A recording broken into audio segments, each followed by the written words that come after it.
Hi friends, welcome to life and leave with Shruti. ഇന്ന് നമുക്ക് സ്വാദിഷ്ടമായ കപ്പ ബിരിയാണി എങ്ങനെയാണ് ഉണ്ടാക്കുന്നതെന്ന് കാണാം. അതിനായി ആദ്യം ഒരു ചുവട് കട്ടിയുള്ള പാത്രത്തിൽ 1 കിലോ കപ്പ നന്നായി കഴുകി വൃത്തിയാക്കിയ ശേഷം ചെറു കഷ്ണങ്ങളാക്കി വേവിക്കാൻ വെക്കാം. ഇനി നമുക്ക് കപ്പ വേവാനുള്ള വെള്ളം ഒഴിക്കാം. കപ്പ നന്നായി മുങ്ങത്തക്ക വിധം വേണം വെള്ളം ഒഴിക്കാൻ. ഈ സമയത്ത് സ്റ്റൗ നല്ല ഹൈ ഫ്ലെയിമിലായിരിക്കണം. വെള്ളം നന്നായി തിളച്ചതിന് ശേഷം മാത്രമേ ഉപ്പ് ചേർക്കാൻ പാടുള്ളൂ, ഇല്ലെങ്കിൽ കപ്പ നന്നായി വെന്ത് കിട്ടില്ല. ഇതിലേക്ക് 1/2 ടീസ്പൂൺ മഞ്ഞൾപ്പൊടി കൂടെ ഇട്ട് നമുക്ക് വേവിച്ചെടുക്കാം. കപ്പ വേവുന്ന സമയം കൊണ്ട് നമുക്ക് ബീഫ് തയ്യാറാക്കാം. അതിനായി 1/2 കിലോ ബീഫ് നന്നായി കഴുകി വൃത്തിയാക്കി ഒരു കുക്കറിലോട്ടേക്ക് മാറ്റാം. ഇതിലേക്ക് ഒരു 2 ടീസ്പൂൺ ഇഞ്ചി വെളുത്തുള്ളി ചതച്ചത് ചേർക്കാം.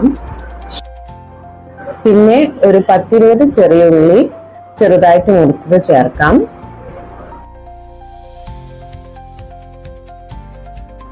ഇനി നമുക്ക് പൊടികളാണ് ചേർക്കേണ്ടത്.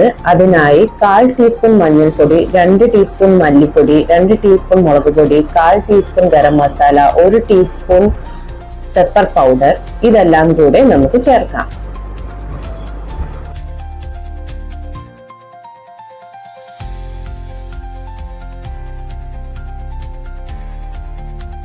പിന്നെ വേണ്ടത് 1 ടീസ്പൂൺ നാരങ്ങ നീരാണ്.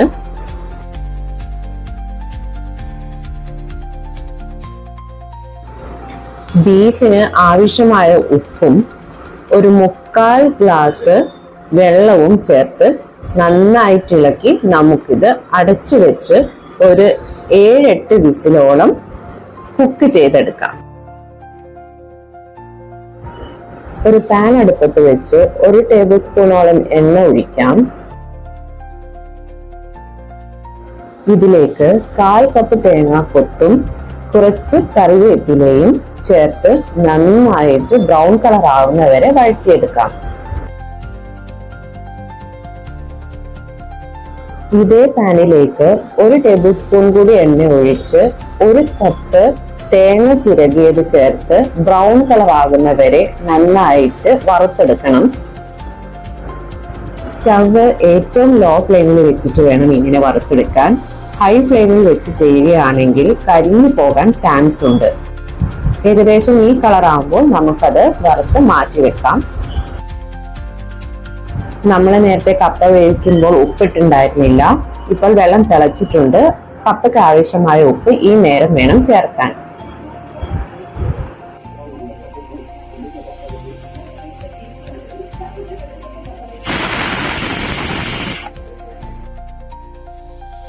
ഒരു പാനിലേക്ക് ഉള്ളി വഴറ്റാൻ ആവശ്യമായ എണ്ണ, അതായത് ഏകദേശം ഒരു 2 ടേബിൾ സ്പൂൺ എണ്ണയും 2 സവാള നീളത്തിൽ അരിഞ്ഞതും കുറച്ച് കറിവേപ്പിലയും 2 പച്ചമുളക് നീളത്തിൽ അരിഞ്ഞതും ചേർന്ന് നന്നായിട്ട് വഴറ്റിയെടുക്കണം.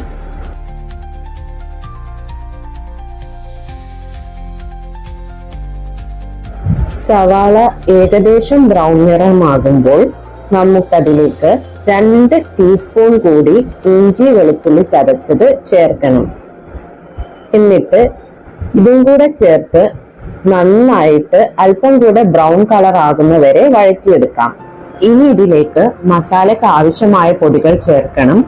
1 ടീസ്പൂൺ മല്ലിപ്പൊടി, 1 ടീസ്പൂൺ കാശ്മീരി മുളക് പൊടി, 1/2 teaspoon garam masala, 1/2 teaspoon pepper powder, 1 teaspoon fennel powder എന്ന് വെച്ചാൽ വലിയ ജീരകപ്പൊടി, ഇതെല്ലാം കൂടെ ചേർത്ത് നന്നായിട്ട് വഴറ്റിയെടുക്കണം. പൊടികളുടെ പച്ചമണം മാറുന്ന വരെ ഇങ്ങനെ വഴറ്റിയ ശേഷം വേവിച്ച് വെച്ച ബീഫ് ഇതിലേക്ക് ചേർക്കാം. എന്നിട്ട് എല്ലാം കൂടെ നന്നായിട്ട് മിക്സ് ചെയ്യണം.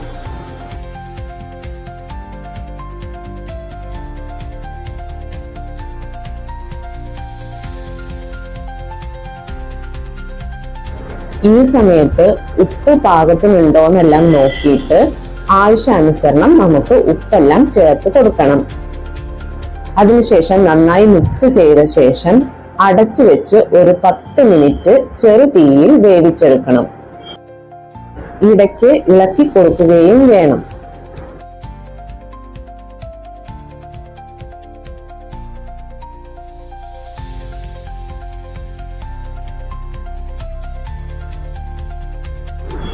എല്ലാം കൂടെ മിക്സ് ചെയ്യാൻ ആ പാൻ മതിയാവാത്തതുകൊണ്ട് ഞാനൊരു വലിയ പാൻ എടുത്തിട്ടുണ്ട്.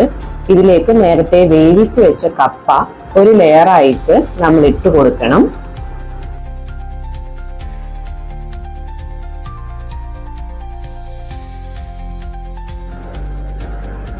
ഇതിന്റെ മേലെ വറുത്ത് വെച്ച തേങ്ങയും തേങ്ങാക്കൊത്തും കറിവേപ്പിലയും ചേർക്കണം.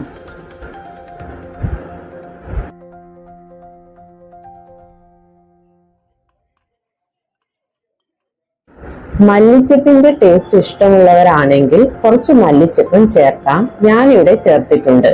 എന്നിട്ട് മൂടി വെച്ച് ഒരു 5 മിനിറ്റ് നേരം ലോ ഫ്ലെയിമിൽ വേവിക്കണം.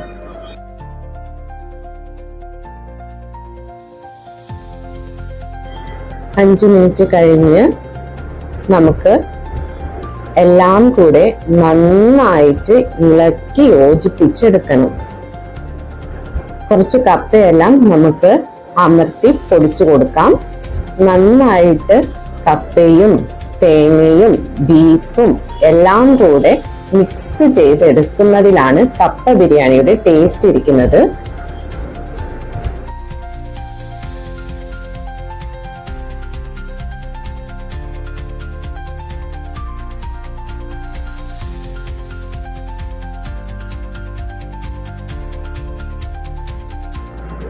സ്വാദിഷ്ടമായ കപ്പ ബിരിയാണി തയ്യാർ. കപ്പ ബിരിയാണിയുടെ മേലെ അല്പം സവാള അരിഞ്ഞതും കൂടെ ചേർത്ത് കഴിക്കുകയാണെങ്കിൽ നല്ല സ്വാദായിരിക്കും. അപ്പോൾ ഇതെല്ലാവരും ട്രൈ ചെയ്ത് നോക്കുമല്ലോ അല്ലേ? ഇഷ്ടപ്പെട്ടാൽ ലൈക്ക് ചെയ്യാനും സബ്സ്ക്രൈബ് ചെയ്യാനും മറക്കരുതേ. അപ്പോൾ പുതിയൊരു വീഡിയോയുമായി കാണുന്നവരേക്കും ബൈ.